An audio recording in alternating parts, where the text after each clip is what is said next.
कैसे भरोसा करेंगे, कैसे जिताएं कि इस बार वो नहीं?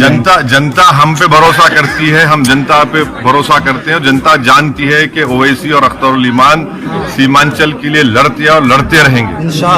हम इसी लड़ाई लड़ रहे हैं। अब जो गद्दारी जिनके फितरत में है, जो जब उनको उनके ही खानदान ने, उनकी पार्टी ने उनको धुतकार दिया था, जब एक इंसान में एक एहसास खत्म हो जाता है गरीबों का, तो फिर वो इंसान कहाँ कहलाता है? 20 दिन पहले यहाँ पे महागठबंधन की रैली हुई थी, उस वक्त भी मैं यहाँ था। बीजेपी से ज्यादा टारगेट आप थे, बोला जा रहा था कि बी टीम है, आएंगे, प्रलोभन देंगे, ले जाएंगे। हाँ ठीक है, हमको गाली दीजिए, हमको जो करना है करिए, बल्कि अगर आपके बस में है तो हमको मरवा दीजिए।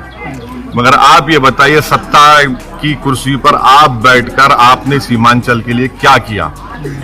आपने कहा था कि सीमांचल डेवलपमेंट बोर्ड मत बनाएंगे, आपने बनाया।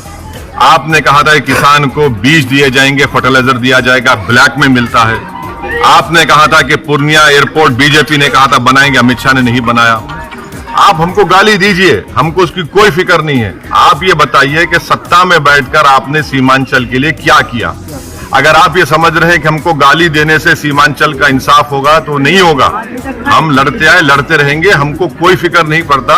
बल्कि आप ये देख लीजिए, जिन्होंने सीमांचल की जनता के पीठ में खंजर घुपा, वो बेचारे सामने नहीं बैठे थे प्यारे, वो आखिर में बैठे थे।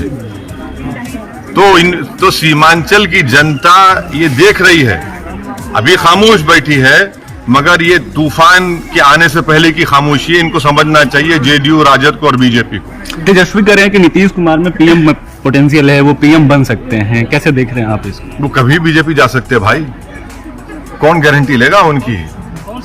कौन लेगा गारंटी? वो कभी भी जाएंगे। कितने बार जा चुके हैं बीजेपी में, कितने बार राजद से मिल चुके हैं। किसने कहा था उनको, क्या पलटू मास? हमने नहीं कहा था उनको, उन्होंने कहा था। वो खुद कह रहे हैं, तो वो उनसे पूछिए। देश फैसला करेगा, और जब तक आप सीमांचल से इंसाफ नहीं करेंगे, दिल्ली का रास्ता सीमांचल से जाता है, समझिए इस बात को।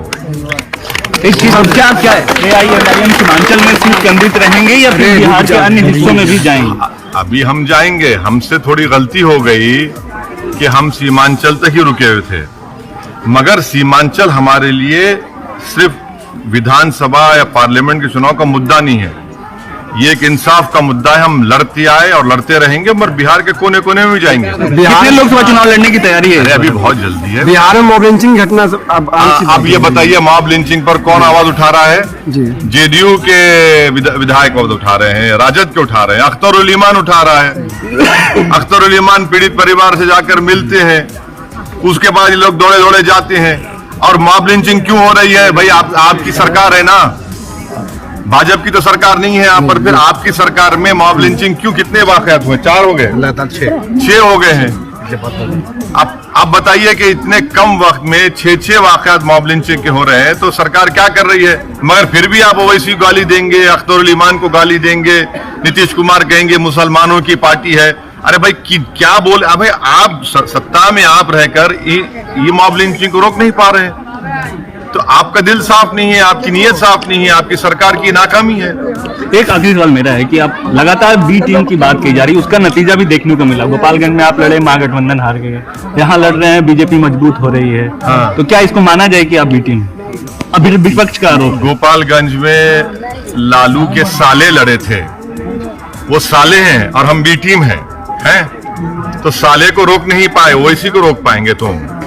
हम लड़ेंगे चुनाव, हम चुनाव लड़ेंगे, और जो सीमांचल से नाइंसाफी करेगा उसको हराएंगे और हम जीतेंगे। और हम चुनाव लड़ते हैं तो जीतने के लिए लड़ते हैं, हम किसी के गुलाम नहीं हैं। अब आप पिछले लोकसभा के चुनाव को भूल जाते हैं, मीडिया के लोग, आपकी मेमोरी को हम ताजा करते हैं। एक किशनगंज हम लड़े, कौन जीता? हम कितने वोट लिए? 3 लाख वोट लिए। फिर दूसरी जगह पर बीजेपी, नीतीश कुमार कैसे जीत गए? बताइए, इसका जवाब दीजिए।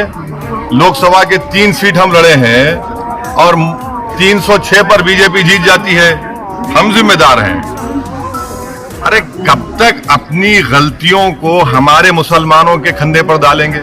तुम में ताकत नहीं है बीजेपी से लड़ने के लिए, इसलिए नहीं है कि तुम कभी बीजेपी में कुलाटी मारते तो कभी सेकुलर के नाम पे कुलाटी मारते। तुम बताओ तुम क्या हो, हमसे क्या, हम तो अब खुला खुला हम सामने खड़े हैं। तो ये इल्जाम लगाना लगाइए हम पे, हमको उसको कोई फर्क नहीं पड़ता। हम लड़ते आए, हमको सिर्फ लड़ना आता है, झुकना नहीं आता हमको।